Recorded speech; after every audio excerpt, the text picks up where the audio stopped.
coming tonight. We're really happy to be working with Kallie Moore from UM's Paleontology department, and also creator and host for PBS Eons for the Fossils Rock Lecture Series. This is the first, and we'll be doing them for the next several months.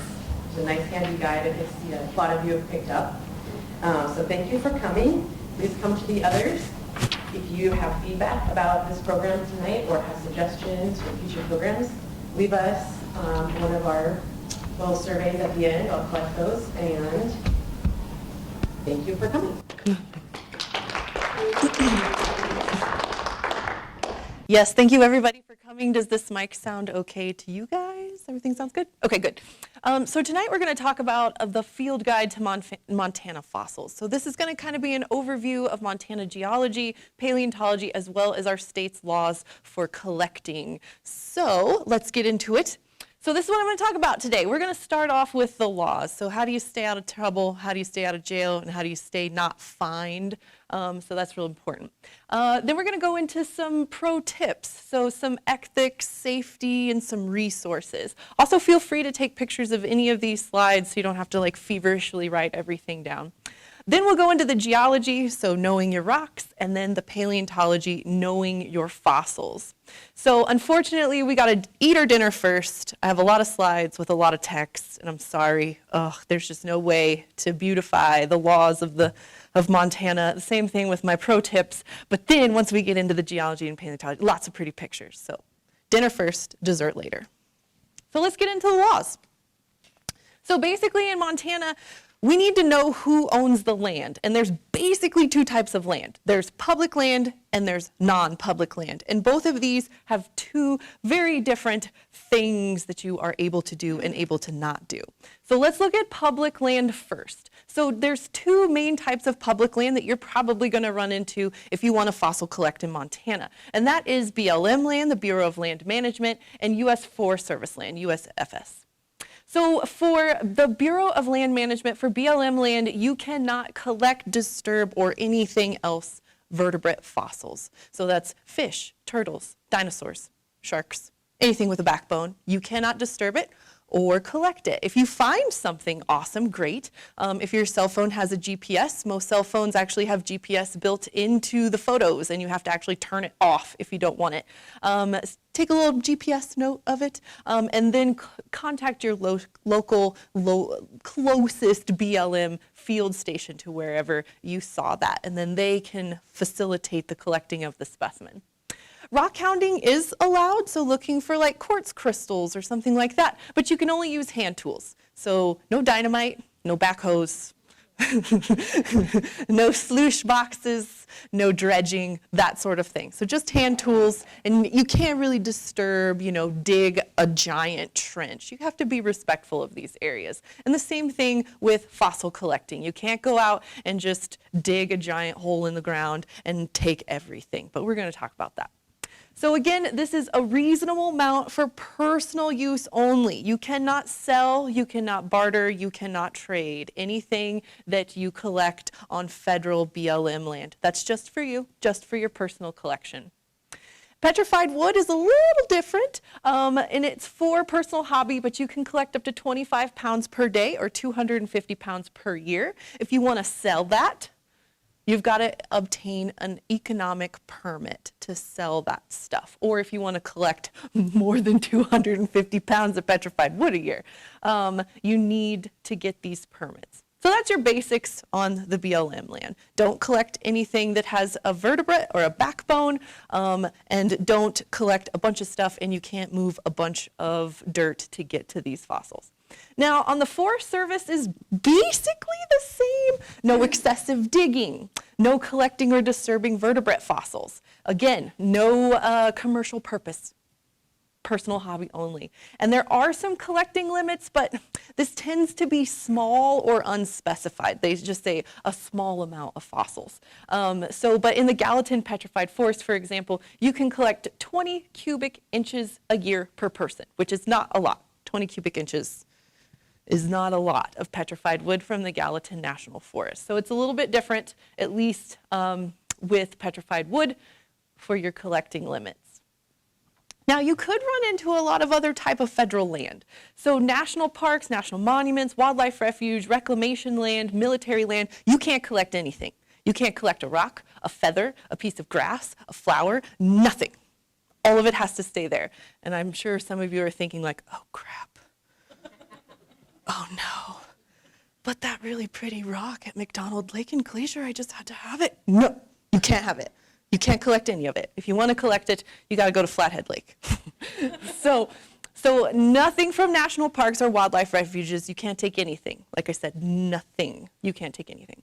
State land, like DNRC land, DFWP land, basically this comes down to if you're leasing that land and it's functioning as your private land, you can collect. Otherwise, you need specific authorization. So you may be thinking, well, Kallie, how do I collect vertebrates? It seems like everybody's locking me out of vertebrates. How do I get my own dinosaur? Well, on state and federal land, you aren't going to get one. They only allow professionals, I guess I should say, to get a collecting permit, and that's for excavation and surface collecting. So there's actually two different permits. If you need to disturb more than a cubic yard of sediment, you need an excavation permit, and very few people can get those. And if you want to surface collect, just picking up stuff on the ground, disturbing less than a cubic yard, then you can get one of those. I have gotten both types of permits before. It's getting a lot harder to get an excavation permit if you're not associated with usually the Museum of the Rockies for obvious reasons. But I have been able to get surface collecting permits, and I am a professional paleontologist. I work at a university, and I can't even get an excavation permit. So that's how hard it is to get an excavation permit for federal or state land. So let's look at the other type of land, so non-public land. So we have private land, right? So you have to have permission from the landowner. And even if it's your mother's uncle's brother, family member, I would almost get everything in writing and have it notarized. If you end up finding a dinosaur that the landowner wants to sell for $20 million and you don't have the right paperwork that says that you collected it and you get to keep it, then that landowner just takes it away from you and they just got all that free work for free. So definitely, even if it's family, get everything in writing and have it notarized. And this also is entering and driving through. So many of you know some of our private landowners try to block access to public land. If they're doing that, you still have to get permission to go through their land to get to the public land. Jan Forte.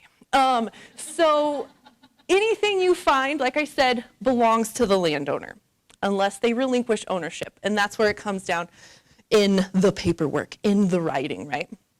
So the landowner can always revoke permission, be like, no, this year I don't want you out there, shoo, away with you. You can collect vertebrates on their land. So this is how a lot of private collectors get dinosaurs to sell at Sotheby's, for example. And a lot of times you'll find for-profit enterprises working with private landowners. So the private landowners usually get a cut of the sale of the fossils that they sell.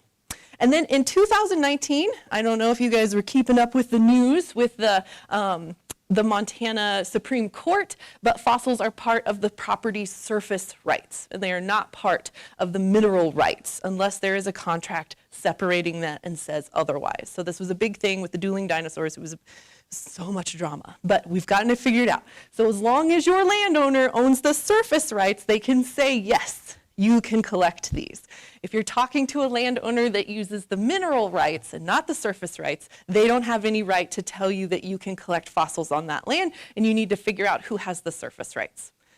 So it's a little bit more tricky than it used to be, but I think it's more straightforward, at least on what the rules are, so you don't find yourself locked in litigation for like, I don't know, a decade or something. It took a very long time. You know how our state works. The other type of non-public land is tribal land. So you have to obtain permission from the Office of the Superintendent of Bureau of Indian Affairs associated with whatever reservation you'd like to collect on. So you start with there first, and they'll either say yay or nay, contact the landowner, here is the landowner information. You also want to work with the Tribal Historic Preservation Office to ensure that you are not disturbing cultural or sacred sites. So that is also very important. So even once you get the okay, you have another step to go through and work with the Tribal Historic Preservation. Again, anything you find belongs to the tribe or the landowner unless they relinquish ownership. Get it in writing, get it notarized. I can't stress that enough. And then again, the tribe can revoke permission at any point, and again, it's legal to collect vertebrates if they say so. So both of these are very, very similar, but be wary of private land for sure. So let's go into some pro tips now. So again, if you're working on private or tribal land, show the owner what you find. Don't be all secretive. Have them come out to the site, show them what you're doing, have them be a part of the process so they understand it more. They're more excited about the things that you find. And also you're building that relationship that hopefully you can come back year after year and work on these lands. Close every gate you open. I cannot stress this enough, especially if you're out in eastern Montana. They have cattle, and the cattle will get out. And so you have to close every single gate you open. I have heard of a lot of paleontologists getting kicked off of private land because they left a gate open. It's like a big deal. It's a really big deal. Respect the livestock. Drive slow. If there's cows on the side of the road, don't cover them in dust. Don't be a jerk. Drive slow. That's your food. Be nice to it. If you're driving, especially, again, this is eastern Montana, if you're driving and the roads are wet, don't drive in the ruts. Don't make them worse. Don't tear up the roads. That will also get you kicked off of private land very, very quickly if you destroy their roads. Even if you're on private land, don't feel the need to hoard or collect. You don't need everything that you find. You don't, I promise you. I am a professional and I don't do it. I usually take 1 or 2 fossils representing each different morphology I find. So each different species that I can find, oh, this is a coral, this is a brachiopod, this is a clam. I'll take maybe 1 or 2 specimens, the best ones I can find, and that's it. 1 or 2 of each species. That's how I collect. I have an overflowing rock collection. I don't need any more. So this also helps me keep it down a little bit. So I will literally carry stuff around and pick, ooh, is this one better? I don't know. Yeah, maybe it isn't. Ooh, is this one better? Ooh, it is better, and toss out the old one. And so I'm not hoarder collecting. If you're collecting on public land, you can't hoarder collect. It's illegal. And so just be wary of how much you're taking and understand that other people want to enjoy this area like you are and also collect fossils. So if you collect everything and nobody else can have anything to collect, that's no fun for everybody. So pay attention to your land boundaries. A lot of times these boundaries are not marked by fences. So you need to know where your private land or federal land ends or begins. Whatever land you're working on, you need to know where it stops and ends. So a lot of people have gotten into big trouble claiming that they didn't know that they accidentally collected something on federal land when they were supposed to be on private land, and they actually went to jail. So it's a big deal. And then fill in any holes that you dig. So you don't need a cow falling into a hole, breaking its leg, getting in trouble with the landowner. Fill everything back in so nobody gets hurt. Safety, if we are in Montana, so I hope most of you are avid outdoorsy people, but basically these are the same rules for going on a hike or going camping. So pay attention to the weather. Out in eastern Montana, you cannot be on those roads if it's raining. Gumbo is a very real thing, and your car will get stuck in it, and nobody will pull you out until it dries. And then they have to bring out a backhoe to pull you out. So money, money, money. No, no, no, no, no. Check the incident information since the INSI web. Check for fires. I have been kicked off a field site because of a fire by the fire crew because I didn't check it ahead of time. So definitely in the summertime during our fire seasons, check to make sure that there are no local fires around where you'd like to collect. Not only is it smoky and nasty, you could also get kicked off of that land. Be bear aware, check for rattlesnakes out in eastern Montana, make noise, step loudly. When you're walking through tall grass, step really hard. Rattlesnakes don't want any confrontation. And so if you're stomping and they can detect you, they'll get out of the way. Also be wary of sitting down on a lone rock out in the prairie, because that's where they like to hang out. Bring your proper equipment. So safety glasses, gloves, first aid kit, small shovel, a spare tire. So I was the first flat tire of that field season. Yay for me. Of course, tell and show somebody where you're going to be, especially if you're going to be in the backcountry, you're going out way far, because cell reception, as you know, can be very spotty in Montana. Be mindful of hunting season. Wear your blazes. I'm not kidding. I've heard gunshots several times while I've been out in the field. And then have more water than you need, as usual. Stay hydrated. Okay, so here's some of my resources. These websites I use on a daily, weekly, monthly basis. I don't think I go by a single month without using one of these websites. So the National Geological Map database is really fun because you can search any formation, any sedimentary name, anything like that. So the Madison Group here in Montana, the Hell Creek Formation. You can type that into this map database and it will literally pull up everything that they have and that has been written, any information on that formation, what it looks like, how thick it is, where it outcrops. It's got it all. Geonames.org is really fun because a lot of times some of our historical collection has like, take a right at Plum Creek. Great, where's Plum Creek? So this one is fun because you can put in any surface feature, a creek, a butte, a mountain, etc., and it'll pull up everywhere that there is a butte under that name, and then you can narrow it down by state and county. So I've gotten very lucky with this by finding historical localities with just weird names of places that you need to be looking out for to find it. So GeoNames works great.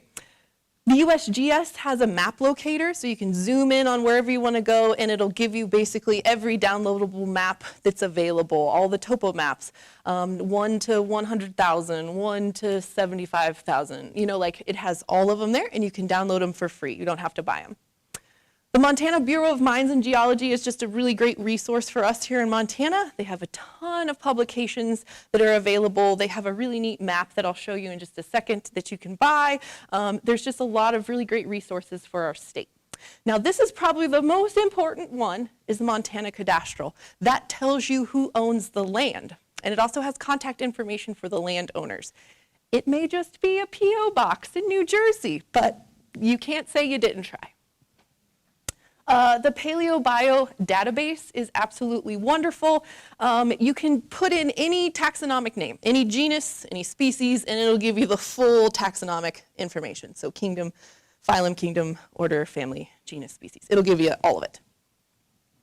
Obviously, you can check out our website, the University of Montana's app. So we just got this rebuilt so you can search our database and find out what we have from those areas.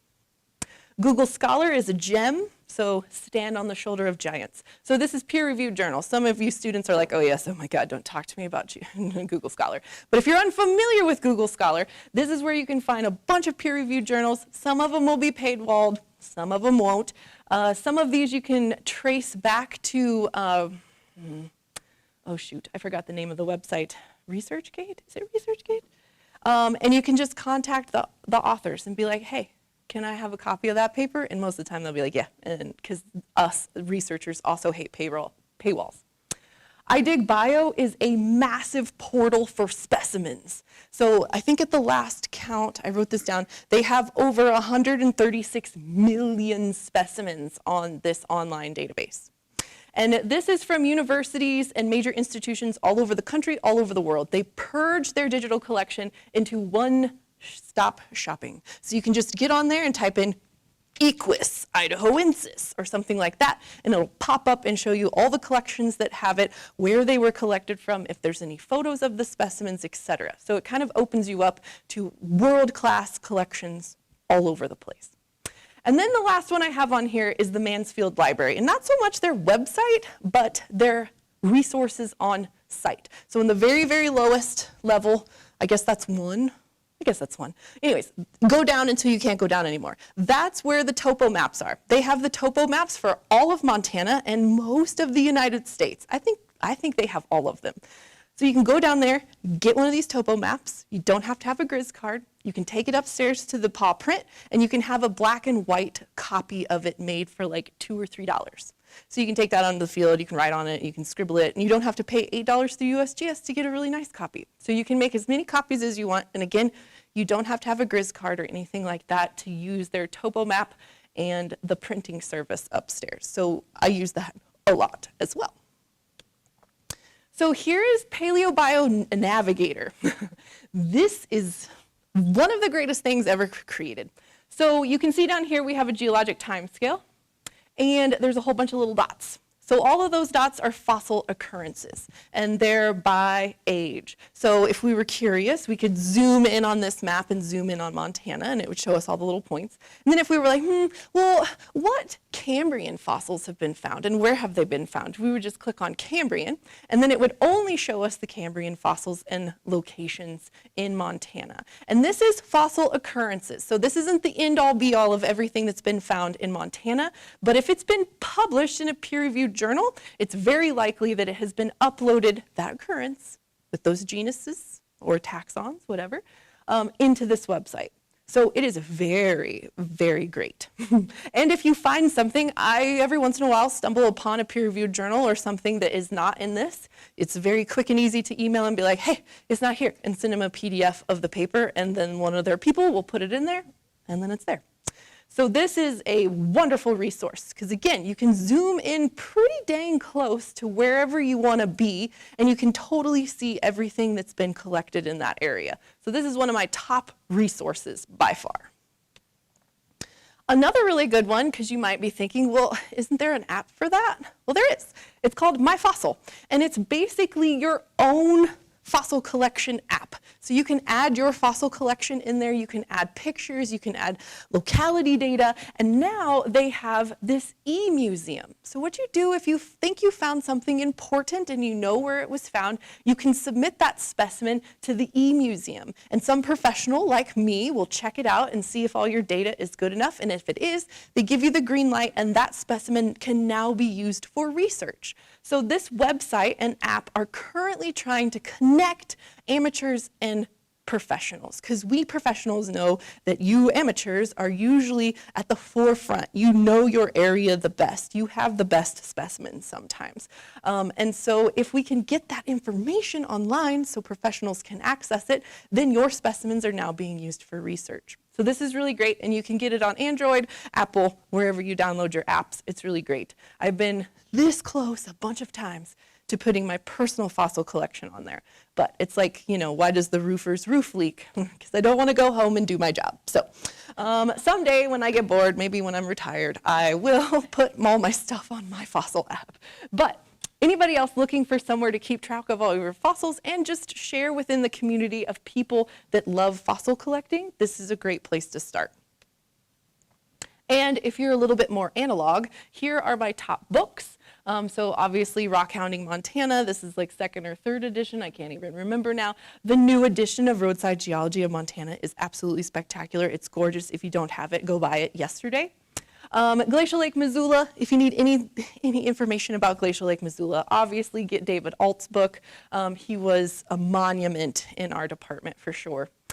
The Geology Along the Going to the Sun Road, there is a new edition of this, and it's little, and it's spiral bound. The old one was giant, and it was normal bound, and it was a pain to use. The new edition is absolutely wonderful. So if you're planning on going to the Sun Road and you want to know the geology of the park and what you're seeing, that is a very great resource. You can get it a lot of places, but I think Glacier National Park's website, that's where I got mine. Dinosaurs Under the Big Sky by Jack Horner is another really great book. I like it because it breaks down all of our dinosaur formations, how old they are, what was the environment like, what dinosaurs do you even find. It's a really great resource for our dinosaurs. But remember, you can't collect any of them unless you're on private land with permission. The Montana Road and Recreation Atlas is a really quick resource because they highlight state and federal land right there on the map. So you can kind of just see it immediately, but it's a big book of maps. Common Fossil Plants of Western North America, because you guys can collect plant fossils, invertebrates, plants, you can collect all those. So if you need to identify any of these, this is a really great book. Ancient Invertebrates and Their Living Relatives kind of walks you through the evolution of invertebrates, and there's a little bit of an ID guide in it. I think it's great. I used it in college. This is the greatest thing I've ever found for trilobites. It's only in digital form nowadays. I don't think you can buy a print version of it. Worth it, 100% worth it. It is amazing. Like I said, the best trilobite resource on the planet. National Audubon Society Guide to Fossils is also really great for identification. It's got colored photos, things like that. Discovering fossils is just kind of how do you find them, what do you do when you find them, and then I think it does have a little ID guide in the back. And if you're wondering about prep, there's this wonderful guide that came out by, I believe, the Florida Paleontological Society. It's a bit dated, but it's still pretty good for paleontological preparation. So how to clean fossils, how to use acid etching on limestones and things like that. It's all in that little thing. It'll take a little while, some Googling to find it, but I believe it is still available. So this is the map that I kind of mentioned earlier. You can buy this. It's $10 at the Montana Bureau of Mines website. Just remember, it's the geologic road map, or you may never find it in their catalog. But it's from 2015, and it's absolutely wonderful. There's two sides to it. So the other side has a lot of information about rocks, fossils, that sort of thing. But this side is a wonderful geologic map of Montana with all the major roads. So I spent like an hour looking for this today and found it hung up on my wall, and I forgot about it. Or I would have brought it today. So now we've gone through all of the laws and all the boring stuff, so now let's get into some geology. So there's three main types of rocks for all of you that might not know. There's igneous, metamorphic, and sedimentary, and ours that we want is sedimentary. But just as a reminder, igneous rocks are rocks that have been melted, so like basalt or obsidian, granite. They're burnt rocks. You're not going to find any fossils in them. Metamorphic is like marble or gneiss. Again, very rarely will you ever find fossils in metamorphic rocks. Like, I know of like 2 sites in the world, and they're slightly metamorphosed rocks. And so most of the time, these 2 types of rocks, you can just kind of ignore completely because they don't have fossils in them. So what we want is sedimentary rocks. We want rocks, those metamorphic and igneous rocks get broken down into the little bitty tiny grains, and then those grains wash into somewhere, and you build up sedimentary rocks. So sedimentary rocks are made from other rocks usually. And this is just a basic schematic of kind of what you're going to find. So when you get into the deeper sea levels, you're going to find limestones with marine fossils in them, shells, brachiopods, corals, that sort of thing. When we move up a little bit into the little bit more shallower water, the little bit more muddy bottom water, you're going to get shale. And shale has a lot of fossils in it too. Moving on to the beach, that's where we hit our sandstones. And then into the floodplain, you'll run into mudstones and some different types of shale and coal. I don't have a picture of coal, but just in your mind's eye, picture a lump of coal. And there you go. So these are the type of rocks: limestone, shales, mudstones, sandstones, and even coal. If you find low-grade coal, a lot of times there's going to be plant fossils in there. So let's talk about the ages of rock, because not all rocks have what you're looking for. For example, I would not go to the Cretaceous to find trilobites. Trilobites went extinct at the end of the Permian period. They were extinct for like 100 million years before dinosaurs ever walked the earth. So I would never go to Cretaceous sediments to find trilobites. So it helps to know what type of ages and fossils you're going to find. So I always like to throw this up and freak everybody out. This is the International Chronostratigraphic Chart, which is AKA the geologic timescale. This is the pro version.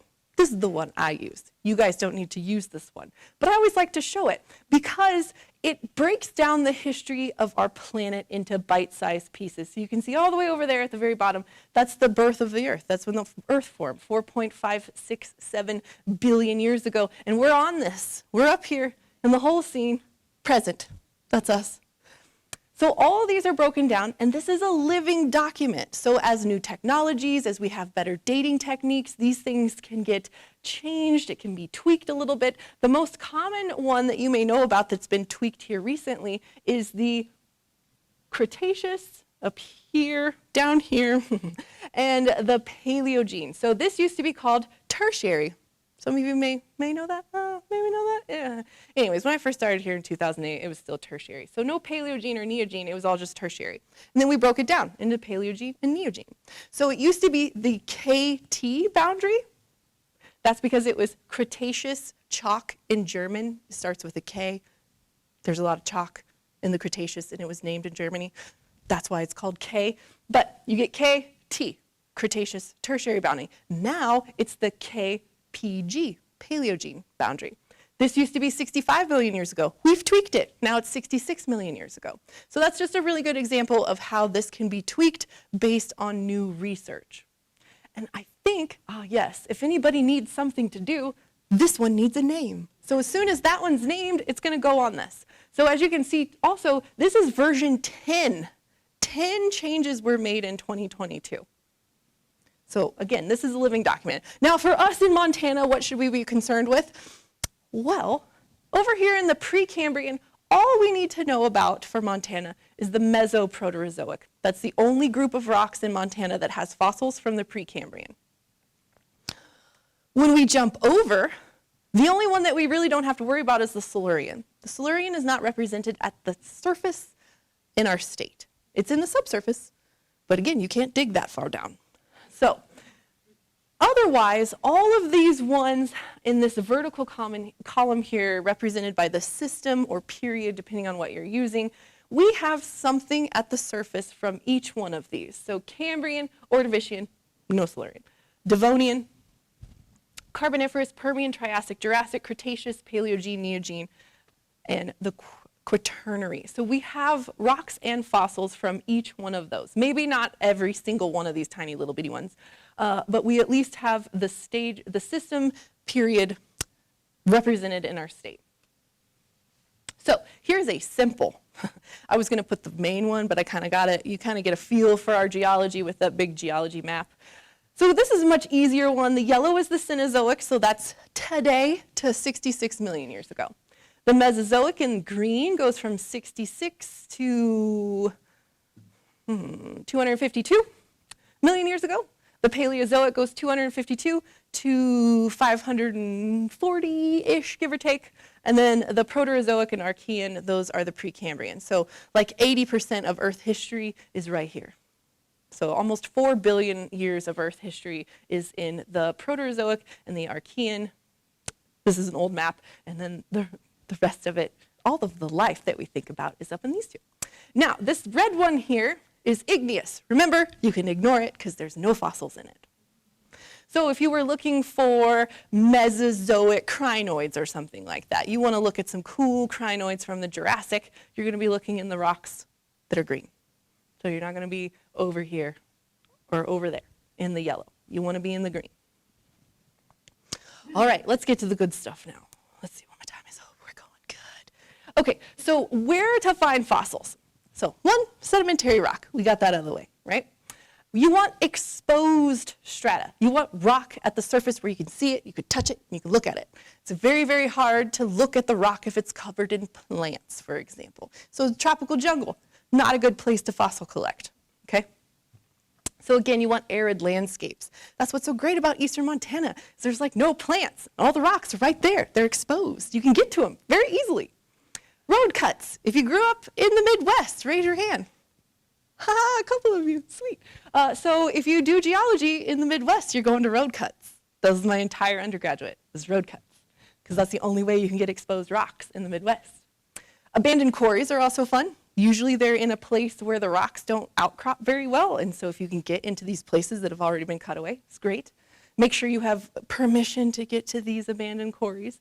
And then, of course, canyons, gullies, anywhere that you have erosion that exposes the rock. Those are all really great places to find fossils.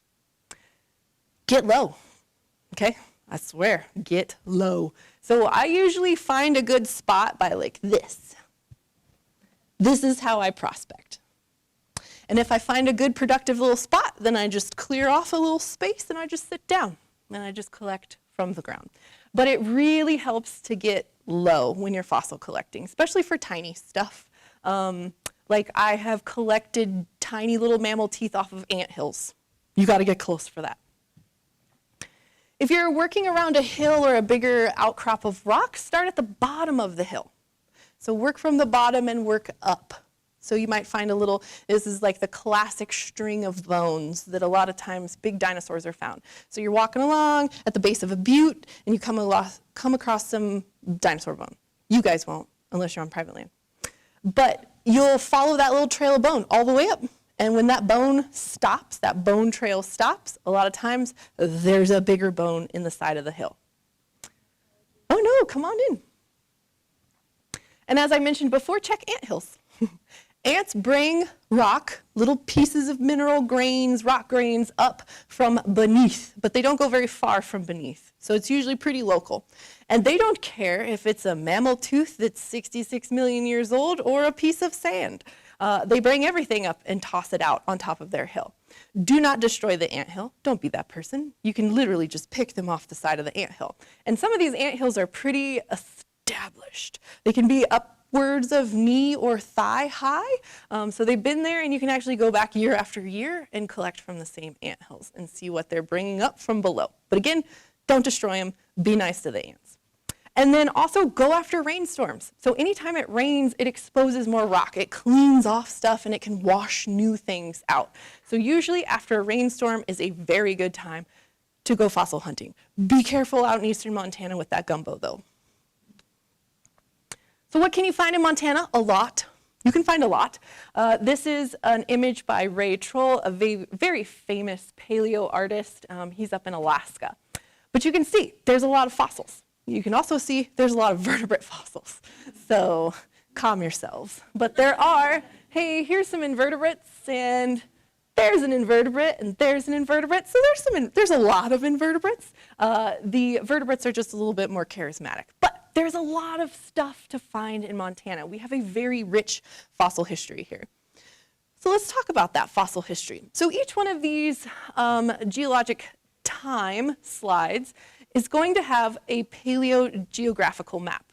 So this shows you where the plates were during this period of time. And what you're going to be looking for on each one of these slides is a blue star, and that's us. That's Montana, to give you an idea of where we're at. So this is like 1.5 billion years old here. And we have this supercontinent. So it's kind of hard to see, but this is a supercontinent. And it's starting to break apart. And the spot that it's breaking apart is right between us and Siberia. And so as those two continents are splitting apart, those two land masses are splitting apart, it's depositing in a giant shallow sea. And that giant shallow sea left us the Belt Supergroup. So the Belt Supergroup is one of our most famous rocks in Montana. Again, it's about 1.5 billion years old. And you can kind of see what I'm talking about. Here's the Siberian platform. It twisted off over here. There's a lot of changes that happen after this too.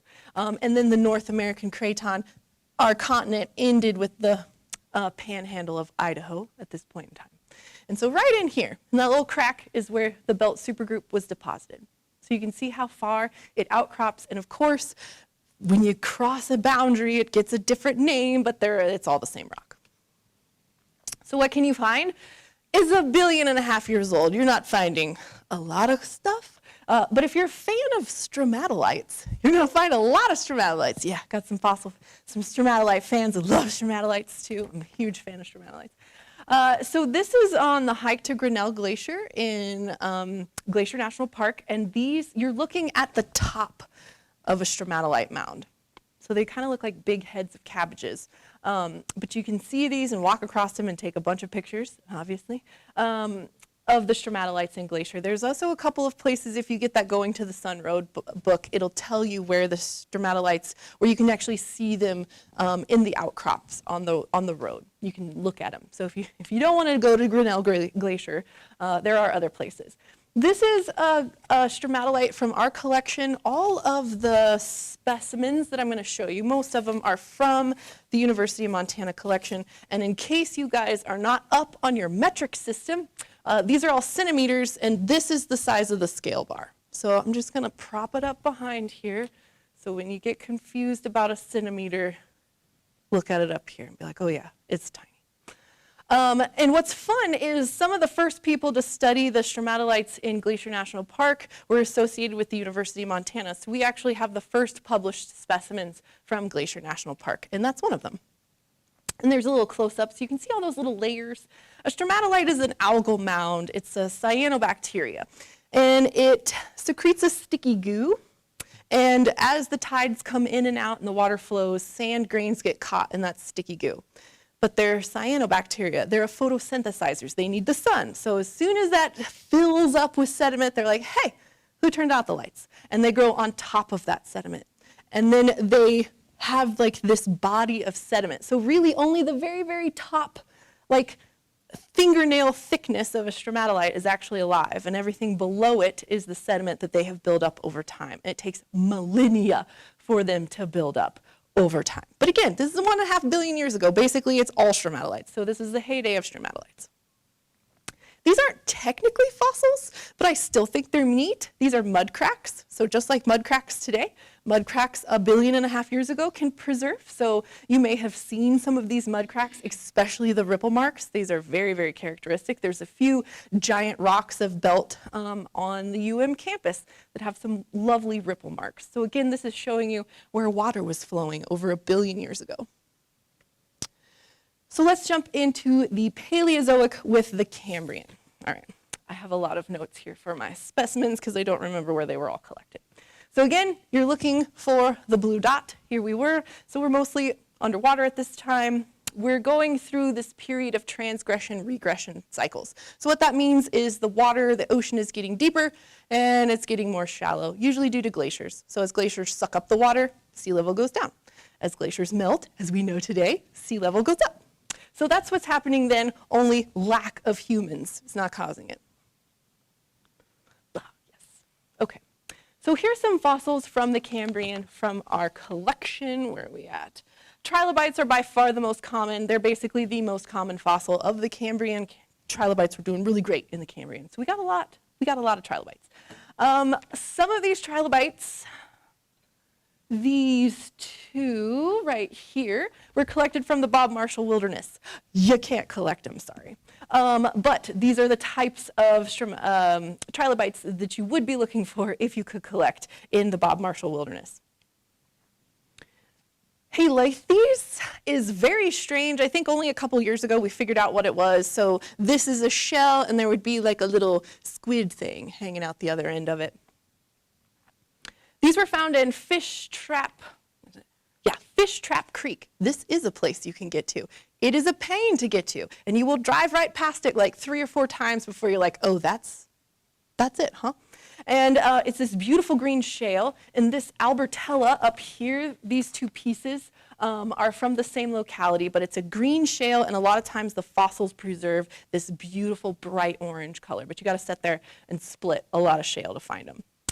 Micrometra, this tiny little inarticulate brachiopod, and I'll zoom in a little bit on it, is from the Marr limestone, and this also might be from the Bob Marshall Wilderness complex.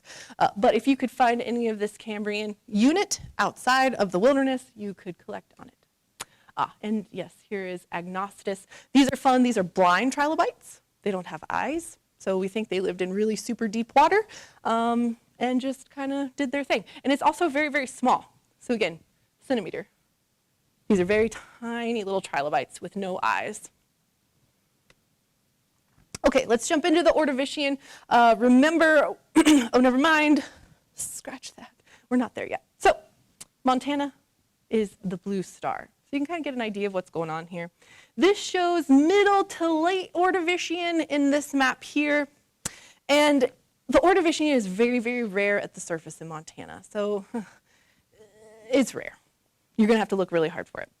But again, this is shallow, open ocean, marine, right near the shelf, so we're very, very close to the continental shelf right here. And these waters supported a huge diversity. So the Cambrian was like, whoa, we had the Cambrian explosion, but there was basically an Ordovician explosion as well. So again, here's some bits and pieces. Like I said, the Ordovician is rare. We don't have a lot in our collection at all. This is a trilobite cheek. So it was a pretty large trilobite. If that is just one cheek of this trilobite, it probably would have been, maybe this long if it was a whole trilobite. Same thing with Parabellephantia. It's a fun name to say. That's another little trilobite. And those come from, I believe, the Snowy Range in the Big Snowy Mountains. Yeah, Middle Ordovician, yep.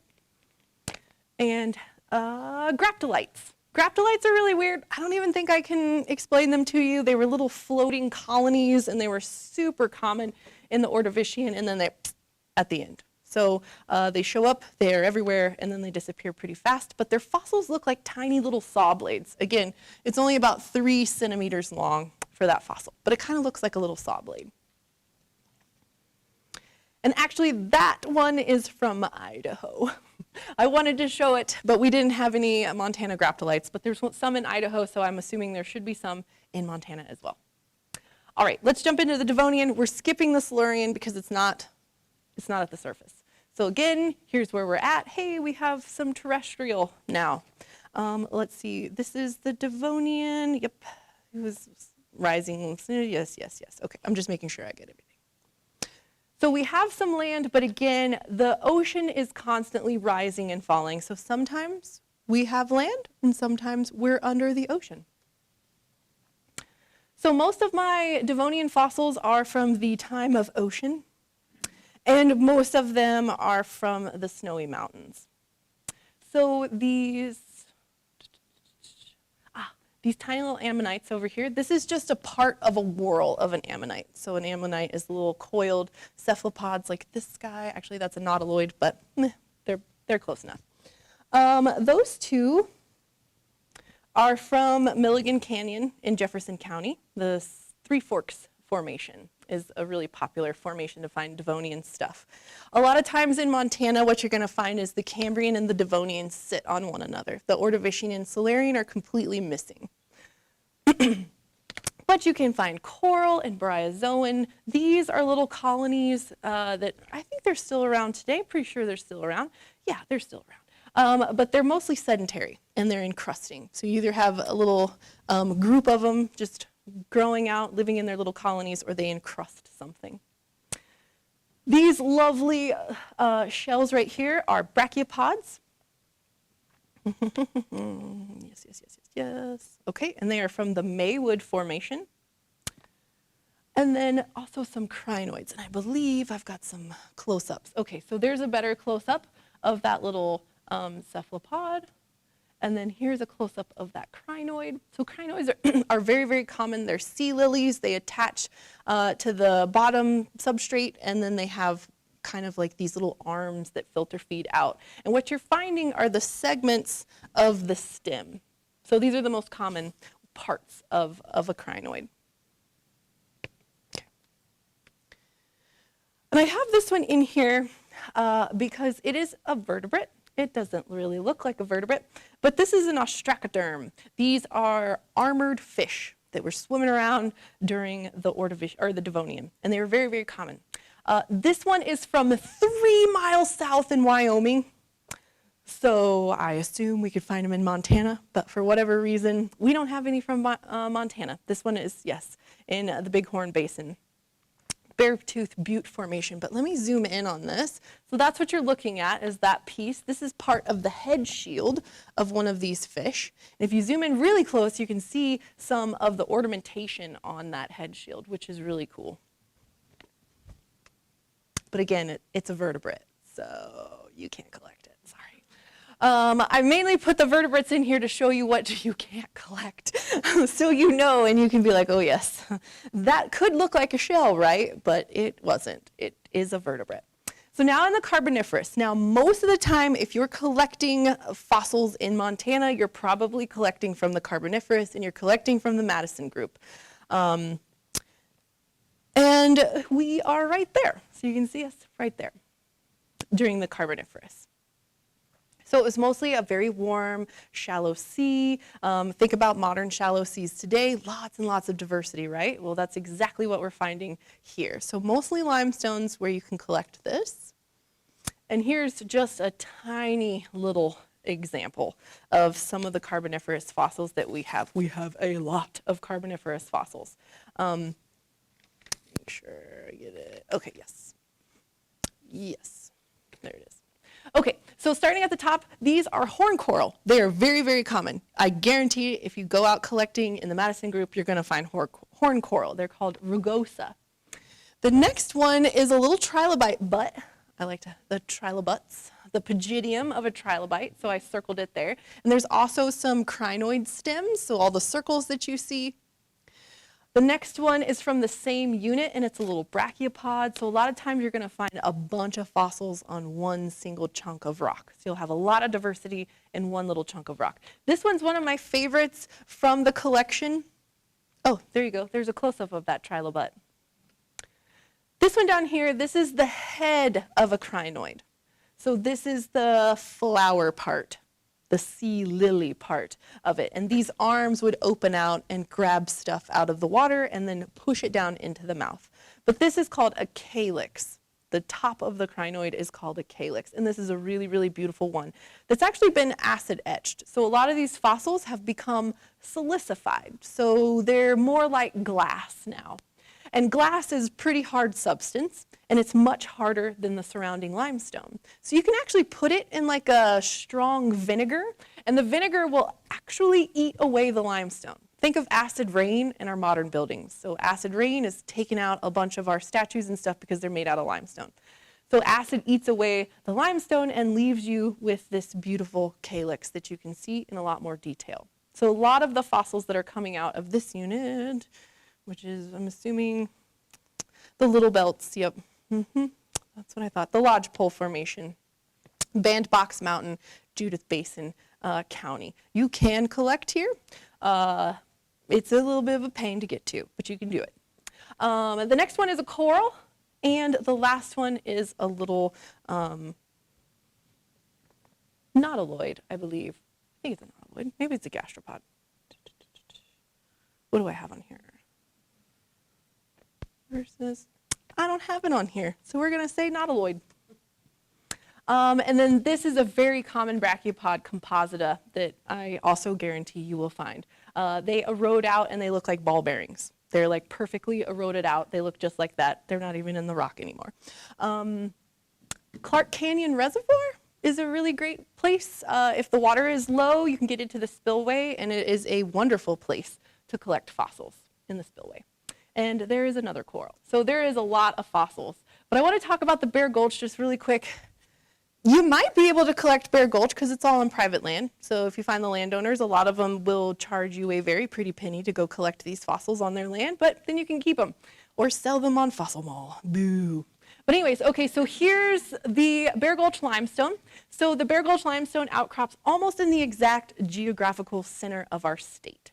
And it's about 325 million years old, and you can see this is the equator. So we're really close with warm, tropical wonderfulness, and we can find all sorts of fossils. I put this upside down in here. Anyways, this is a very confusing fossil, and it was just re-described last year, 2022. And this is Typhloesus. For a really long time, we thought it was a conodont animal, very strange little animal. I don't have time to get into them. And then they were like, no, it's not the animal. This is the animal that ate the conodonts. And they're like, okay, cool, but what's this? It's a metazoan. It's an animal. And that stayed from like the mid-90s to last year. It was an animal. And then this last year, they figured out that it is a shellless gastropod, maybe. So a type of mollusk. So shellless gastropod, and it had a projectile mouth part. So it could like shoot out its little mouth parts, grab the conodonts, bring them back in. Sure. Why not? Why not? This is our very own Tully monster, basically. Very own Tully monster. The Tully monster of Montana, because I don't know how many people agree that it's a mollusk. But here's some other beautiful fish that you can find from the Bear Gulch. So Discocera over here. I always hoped it was named that because it kind of looks like a disco ball. It is not. It's a saw blade. It looks like a saw blade. I was like, well, that was a missed opportunity there. Windy ichthyes is another really beautiful fish that you can find, and all these fish are amazingly preserved. All that brown, amber-colored stuff is its actual scale preserved. We have internal organs. We have all sorts of stuff, eyeballs from this locality. This is one of Montana's only Lagerstättes. So a very fancy locality. This is a single scale from a predatory coelacanth. It's probably one of the biggest fish from the Bear Gulch, but we've never found a whole one. We've only found these giant scales that at its biggest are about 7 centimeters wide. This is a smaller one. And then this is Alenopterus montanus. This was one of the first fish found at the Bear Gulch. And I always like to call it the hunchback coelacanth because, well, you can see.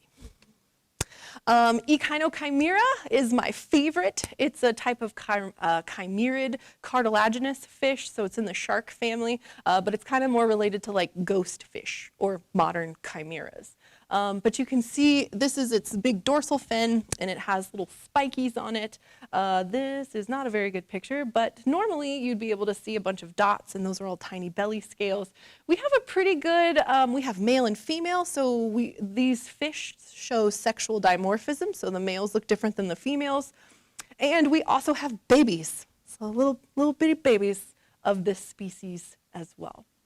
Stethecanthus is like the weirdest shark, I think, that has ever existed, and it was swimming around in Montana. So what I'm showing you here is the spine brush complex. So this thing had like an anvil-shaped mohawk on the top of its head, and at the very, very top of this anvil were little, like what look like kind of shark teeth, but shark skin is basically just modified teeth. And so they had like a modified teeth rasping structure on the top of its head. It was a pretty large shark, probably grew up to 6-7 feet long. Again, one of the larger sharks from the collection. But we have almost the entire individual of Stethecanthus from the Bear Gulch. There's also horseshoe crabs. So that's a modern horseshoe crab right next to a 325 million-year-old horseshoe crab. They look almost identical, so they found a winning design, as David Attenborough would say.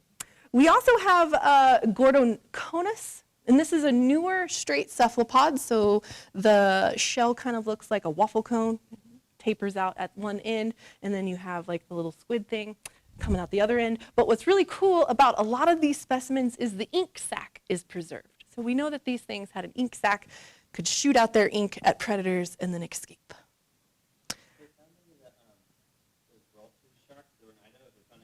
We're going to get there. We're going to get there. You're too soon. You're too soon. So this is a starfish, but not your normal 5-armed starfish. This is more like a sun star. So with all the tiny arms. If you ever watch like Planet Earth, they have like one of the sped up videos of these types of starfish chasing after sea urchins. Oh, it's wonderful. It's wonderful. But anyways, that's probably what it was doing 325 million years ago, is chasing sea urchins around Montana. So here's kind of what the Bear Gulch might have looked like. This is Stethecanthus. Here's the weird anvil. This is Alenopterus over here. I didn't show those other little fishies, and I don't think I showed any falcatus. So here's this other little weird shark that's really, really common. Oh yeah, here's Echinochimera right here. This is Belancia that I didn't show a fossil of. But it's a wonderful preserved fossil locality, all on private land, all very expensive to access. Now, let's get into the Permian. So, again, Montana, we're zoomed in a little bit, so it's a little easier to see. We're still on the west coast, and we're on the west coast of the newly formed Pangaea. So this is the west coast of the last supercontinent that we had. And let's just jump into it. So this is Helicoprion. This is a very weird shark. This is like the buzzsaw shark is called sometimes. And it has these really weird tooth whorls. Now, this has been found all over the place in Idaho. It has not been found in Montana yet. Yet. I say yet. Yet. We don't have a lot of Permian at the surface in our state. There is a little bit. We just recently got a thesis from the 1980s. It was from the University of Montana. A student from the 1980s donated her thesis specimens back to us, and it happened to be Permian, but I haven't had a chance to photograph them yet, so I don't have them. But anyways, this is a very, very exciting shark that I hope that we find in Montana someday, because some of the best specimens come out of Idaho. So maybe one of these days. But otherwise, you're going to be looking for shells, bivalves, gastropods, bryozoans, sponges, crinoid stems, basically very, very similar to what you've been finding already. But yes, if you find anything that looks like this, let me know immediately. Call me. Get my home number and call me, because this is really, really important. Because the formation that it's found in, we have here in Montana. It's from the Phosphoria Formation in Idaho. We've got it here. So there's no reason why we can't find this in Montana too. So everybody cross your fingers and hope that we find it. But let's jump into the Triassic, because again, there's not a lot of Permian to talk about. So again, we're still near-ish the equator. We're moving up. We're starting to move up a little bit. Pangea is about to break apart. And in Montana, it's hot. It's arid. We're drying out. The whole middle of Pangea dries out during the Triassic. It's a tough time to be alive. But if you're in the water, though, it's a really exciting time to be alive. So this is a reconstruction from a site, again, in Idaho. It's so sad. The Paris Canyon site in Idaho, and they have just found a smorgasbord of Triassic life from this locality. And it was found, I would say maybe 5 to 8 years ago. They discovered the site, and they're still just publishing constantly on it. So hopefully something this awesome is going to be found in Montana as well. But we have some fossils from Montana. So these are ammonites from Montana, the Dinwiddie, or the Thames Formation, Diamond Creek. Actually, I take that back. Those are also Idaho, but they're in our collection. This is what the Triassic fossils normally look like in Montana. Can you guys spot the fossil over there?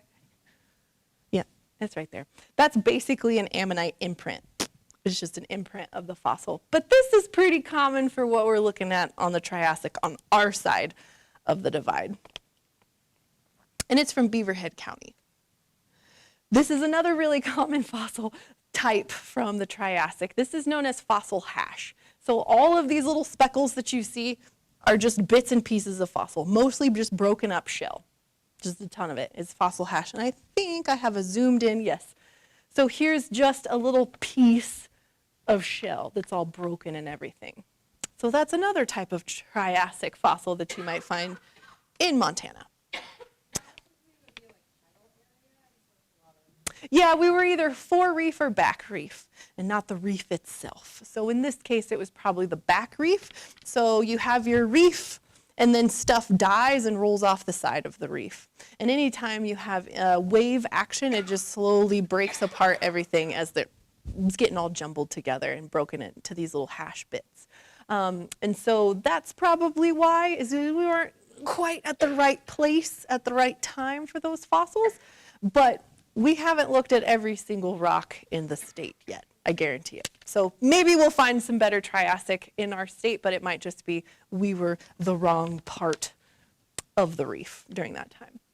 So the Jurassic is probably most famous for the dinosaurs at this point in time. So dinosaurs evolved back in the late Triassic, about 240 million years ago, and then you can really see Montana. And I think this map is showing you certain types of dinosaurs found in our state. I don't think I have it down here yet. Nope. Nope. I didn't write it down. But we had our oldest dinosaurs in the state, so we didn't have any Triassic dinosaurs, but we do have Jurassic dinosaurs, so our oldest dinosaurs in the state are here. We had ginkgos, cycads, conifers, all of those are plants, so you could collect those things. But during the Jurassic, we were all land, mostly. So this Sundance Sea got bigger and smaller throughout the Jurassic, so sometimes we have some plants. But let's look at some plants. So these were collected in Montana, and they're mostly ferns and cycad-like plants. Yep, and they're all from around Belt, Montana, or Lewistown, Montana, and they're from the Morrison Formation. So the really famous Morrison Formation that in Wyoming you find like 6 different types of sauropods. Up here we got the plants, and actually we do have some sauropods here from the Morrison Formation. But these are the things that they would have been eating, so you can collect dinosaur food and not the dinosaurs. Here's some marine fossils that you could find. So these are all invertebrates. You could collect any of these in Montana. And these are really, really common. These are belemnites. These are the internal rod of a squid. So imagine a squid around that. Sometimes they're called bullet fossils. I've heard all sorts of weird stuff, but you can find these very easily. We have some ammonites. Gryphea are sometimes called devil's toenails or witch's toenails. They're a type of oyster, not a toenail. Lots of different types of bivalves, and this is my favorite, my absolute favorite. Anytime I find pentacrinus, it's a great day. So these are crinoids, but they're star-shaped, which is just adorable, I think. I have found most of these fossils near like Hayes Lodgepole. There's some pretty good Jurassic localities out there. Just make sure you're not on the reservation land. So we'll jump into the Cretaceous, probably our most famous time period in Montana, and that's because of all the dinosaurs, but there's all sorts of other things to find too, like giant ammonites. This thing weighs like 20 pounds. They get even bigger than that in Montana. This was just the one that I could get out of the drawer to take a picture of. And even though it has vegan in the name, we think it was predatory. So it was a predatory ammonite. They were very, very large. This is a type of lobster up here. And kind of goes straight, the body, and this is a claw of that lobster. This is from a formation in Montana called the Bear Paw Shale, and the Bear Paw Shale is absolutely wonderful. It's a really black shale, very fissile, so it means it's really thin, it just falls apart in your hands, but then eroding out of it are these like white eggs, basically. That's what they look like. They're called nodules, and they have a white rind on them. You can kind of see the white rind here. And 9 times out of 10, when you bust them open, there's a fossil on the inside, which is super fun. This outcrops really well around Fort Peck Reservoir. Again, don't be on the wildlife land, the C.M. Russell wildlife land, but if you move outside of it, you can collect these nodules and bust them open. I have filled up a truck bed full of these. I've taken them to parties. It's a great time. It's a great time. You can also find Inoceramus. This is a big clam, and you can find ammonites in here. The bear paw is a good time. I call it surprise paleontology because you never know what you're going to get. And then obviously during the marine periods of time, we have big like plesiosaurs and mosasaur, the swimming reptiles, those sorts of things. They're swimming and eating all over our state during the Cretaceous. Baculites is another really common fossil that you find. This one is very well preserved. So this is the actual mother of pearl. All that iridescence that you're seeing is the actual nacre, the mother of pearl. Still preserved on here. This is one of the most beautiful fossils that we have in our collection because of that color play. But most of the time what you're going to find is this. So these segments break apart usually after death. And you're just left with a piece of the whole shell, usually an internal mold of it.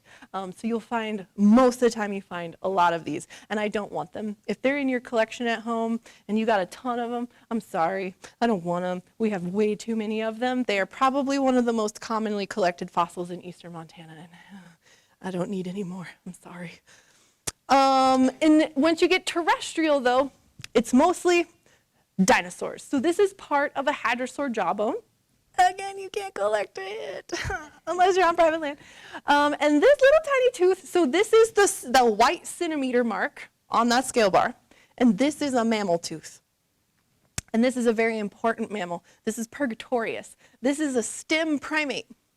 So primates evolved in our state. The very, very base of the primate family tree is right here with Purgatorius and the Plesiadaptomorphs. That's what the whole group is called. But that tiny little tooth. And how did we find that tooth? Well, we went out and we were like, there's teeth in this rock here. And so we just bagged it up, a ton of it. and then we took it to a water source, usually the Fort Peck Reservoir. And you get screens and you screen wash it down to the finest mesh, and then you bag that up and you take that fine mesh back to the lab and you have a volunteer or a grad student sort it under a microscope. That's how we found that tooth. You can also find eggshell. So like in the Two Medicine Formation up near Bynum, there's a ton of eggshell, Maiasaura eggshell, Troodontid eggshell. Again, if you're on private land or federal land, this still counts as a vertebrate, unfortunately.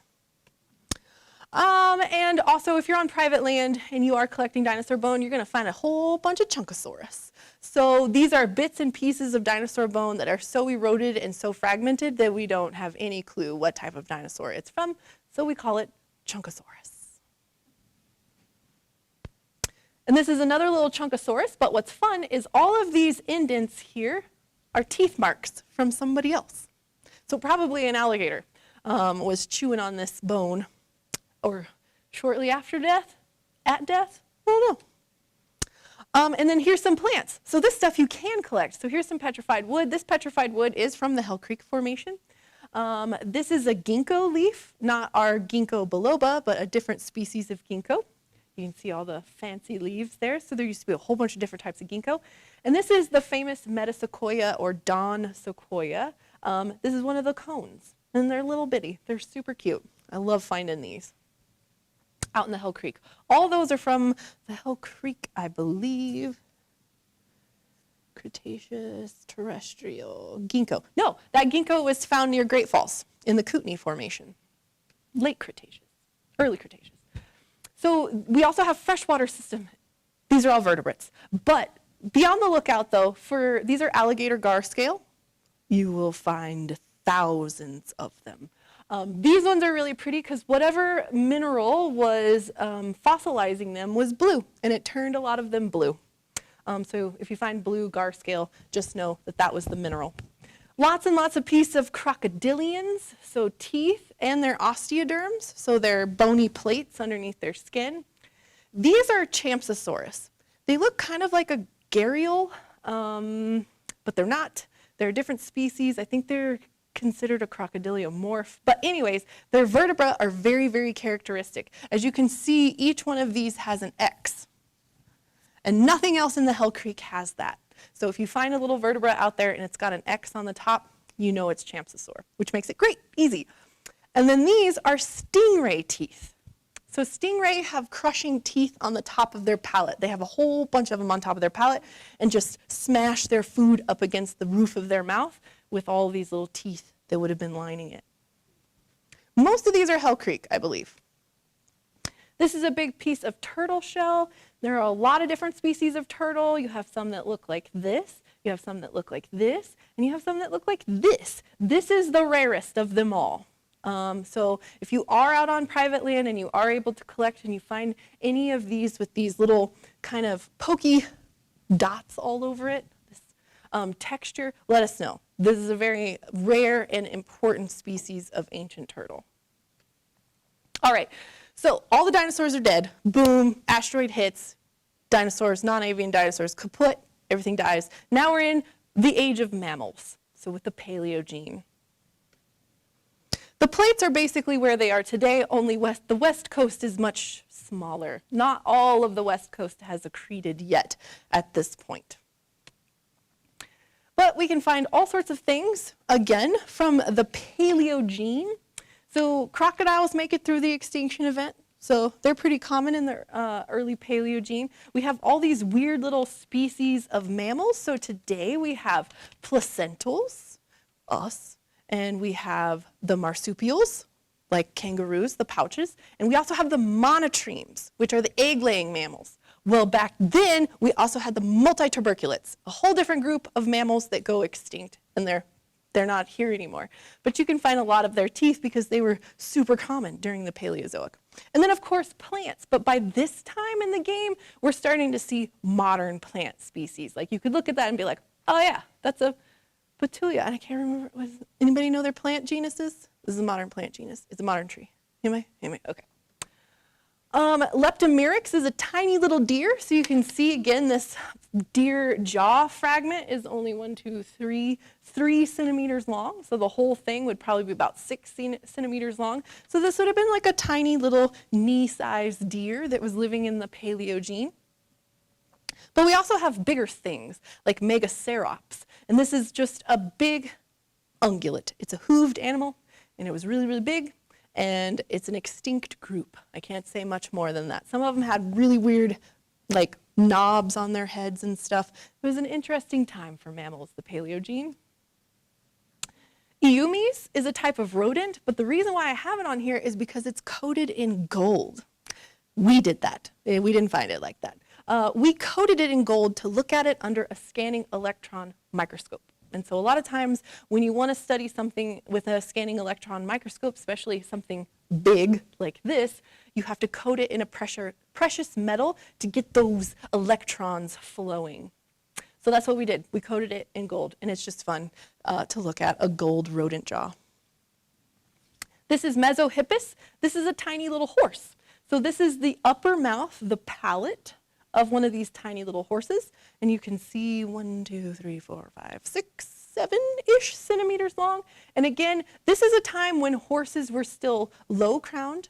So they didn't have their crazy high-crowned teeth. They had low-crowned teeth. So they weren't eating grass. They were still browsing trees and leaves and things like that. They had multiple toes. Mesohippus had 3 toes.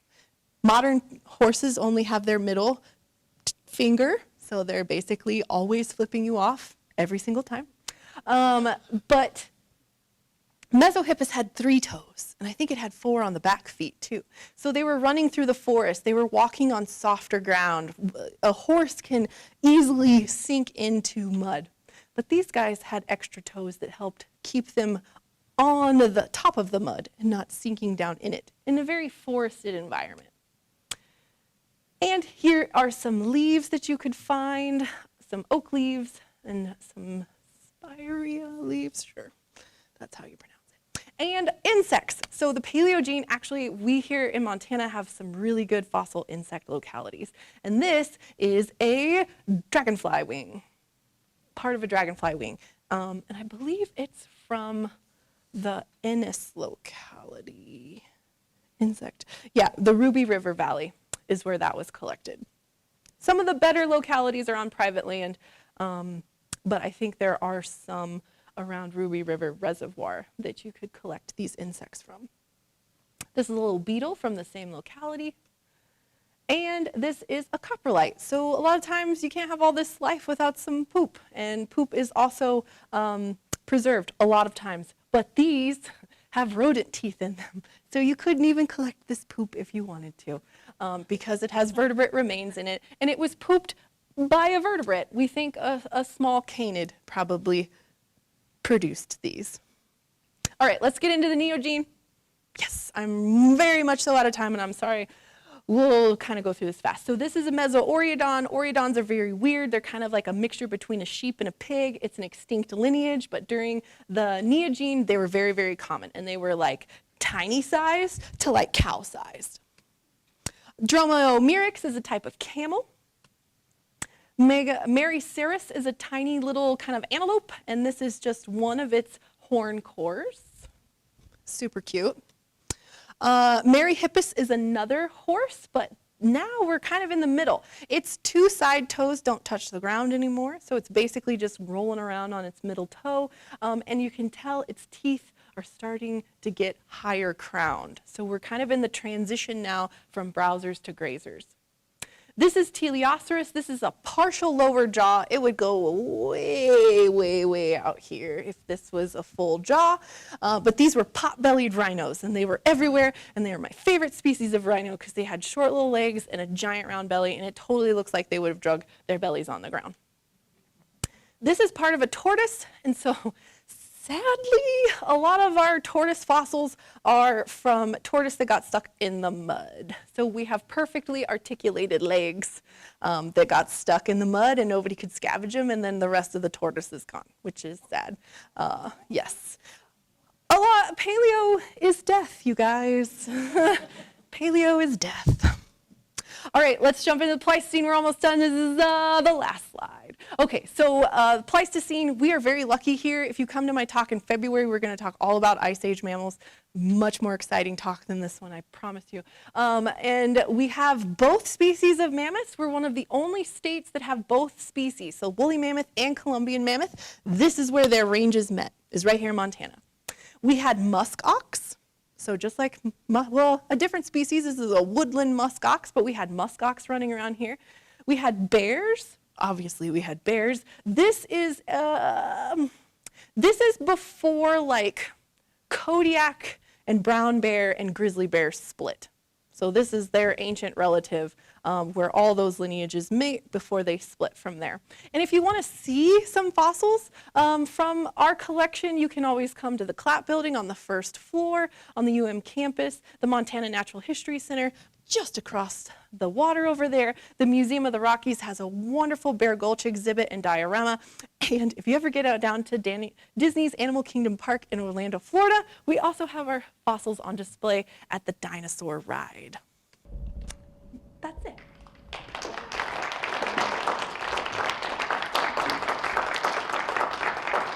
Do you guys have any questions?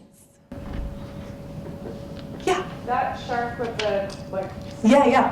how would that actually function? Like that? Do we have We kind of do. We kind of do. So there's a really great book out there if you're curious. The history of that fossil is absolutely bananas. We've known about it for a very long time, but we've only known what it is and how it functioned a very short amount of time. So it's set vertically in the jaw like this. There were no teeth on the upper jaw. And that whorl went into the jaw. I can't remember if it whirled out and they spit out the old teeth, or they kept all the teeth, and that's where the whorl comes from. It's one of those two. But they would like shuck squid. They would, those baculites that I was telling you about that had like the waffle cone shell. So they would take it soft body in, and those teeth were recurved towards the back of the mouth. And then they would suck the soft parts. We think they would suck the soft parts out and then spit out the shell. That's currently how we think that thing ate. Yeah. Yeah. I spent a lot of my time fishing, and the North Fork of the Blackfoot River, we had to wade across the Blackfoot to get into this creek. Very cold water, but really clear, and a lot of Malations rainbow in it. But the gravel along the way, every once in a while you would find something really bright white. And it turned out to be a molar. Oh, yeah. And I think you identified the specimens I found as extinct camel. Yeah. Probably, or bison. But yeah, you can find fossils that have eroded out. What's hard with, if you're not finding it in the riverbank and you're just finding it in the water, in the gravel, it's really hard to know where it came from. I mean, basically anywhere upstream it could come from. I could narrow it down by age. I'd give you guesstimates on where it might have come from, but those ones are tough. But yes, you can find fossils in gravels around here. No dinosaur eggs, though. Please don't bring me any dinosaur eggs from the Clark Fork River. Also on that same creek, there is a entrance into the Bob Marsh. Yes. I'm not sure what it's called, but before you get there, there's a road cut, and it's full of stromatolites. Stromatolites, yeah. Yep. Yep, those are probably coming out of the belt up there.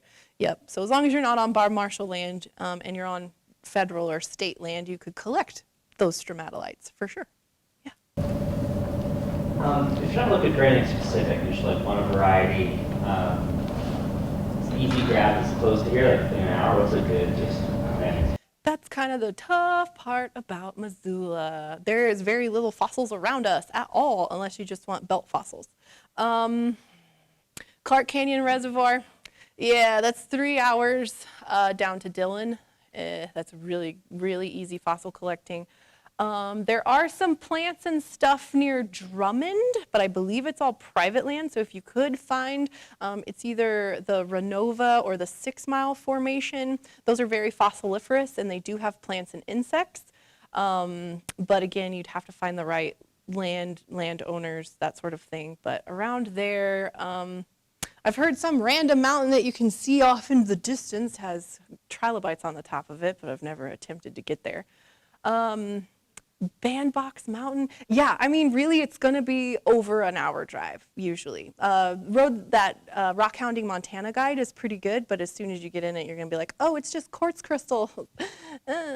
So there's a lot of quartz crystals out here on this side, but most of the time, you're going to have to either drive north to Bynum or south to Dillon to get good fossil hunting. Yep, Missoula's kind of a bummer for that, let me tell you. As a paleontologist, and I live in a city with no fossils. Any other questions? Okay, cool. Thanks so much, everybody.